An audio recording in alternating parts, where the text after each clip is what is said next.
again, Grandpa Humbke. How is everything going? Thank you so much for the love, interest, and comments. I hope you liked part 1 of my Balloon Ranch story, and today I will continue with part 2. The Albuquerque Balloon Festival is the largest hot air balloon festival in the world, with 500 plus balloons getting up and away from it all in Albuquerque, New Mexico, USA. My daughter Nadine, our pilot, and myself attended in 1983, which was a spectacular event, except for a horrific hot air balloon accident. On the positive side, the main attraction for me was the balloons that went up at daybreak, the Dawn Patrol. Flying regulations prohibit hot air balloons flying during the dark, but at the festival, a chosen number are allowed to ascend 1 hour before sunrise. So the Dawn Patrol consists of approximately 50 hot air balloons, all rising at about 4 a.m. in the morning. Imagine a burst of flame pouring hot air into 7-story balloons of all sorts of shapes, designs, and colors. Once the balloon is full and rising, the pilot has to occasionally give shots of propane flames to maintain the desired altitude. The sky is pitch black, and the burst of flame turns each balloon into a brilliantly colorful Christmas ball. It is an emotional and truly spectacular event. The horrific accident mentioned earlier happened to a Barnes balloon while landing. The landing was a little rough, and liquid propane escaped, vaporized, and ignited the basket. The balloon began to rise rapidly, and 4 remaining passengers fell or jumped, killing 3 of them. What had happened was, instead of using regulation propane connectors, someone had used water connectors, which leaked and ignited the propane. The 4 passengers were on fire. 1 jumped and survived, and unfortunately, the other 3 did not survive the jump. The Balloon Ranch received a number of international calls about this, as we were referenced as the only permanent all-year-around hot air balloon resort. Another incident happened on our ranch. One of our pilots, who didn't care enough about safety, went out with 4 passengers early one morning.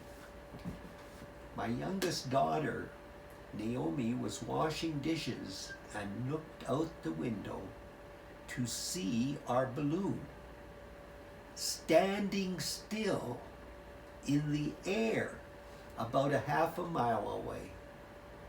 We quickly ran over to see what had happened. The balloon was draped over the main electrical transmission line of high steel towers, and the basket was about 10 feet above the ground. Luckily, The passengers had been able to jump to the ground without injury. They were standing around taking pictures of the balloon, marveling at the fact that they had narrowly escaped death. After all, a dozen steel cables held that balloon to the basket, where 6 propane tanks could have ignited and killed them all. It was my lucky day, as they were all standing there taking pictures in anticipation of making the evening news and possibly suing the balloon ranch for physical and mental damages. When you're operating a hot air balloon, you have to always think minutes ahead of time in order to safely rise above obstacles in the pathway of the balloon. This pilot got lucky, despite his arrogance and stupidity, and the balloon ranch also. My daughters often talk about the balloon ranch and their experiences. Nadine, the middle daughter who worked as a trainer, used her experience at the balloon ranch to illustrate that you can make your dreams come true. For me, I was actually living my dream. Few people believed that I was running a real live balloon ranch. Only a few friends made the trip to Colorado, but those that did are still talking about it. As a matter of fact, 30 years later, I was sitting in Edmonton, Canada with my Chinese wife Fanny, her daughter Carrie, plus my good friend Elmer, having dinner on the patio, when we noticed some hot air balloons in the sky.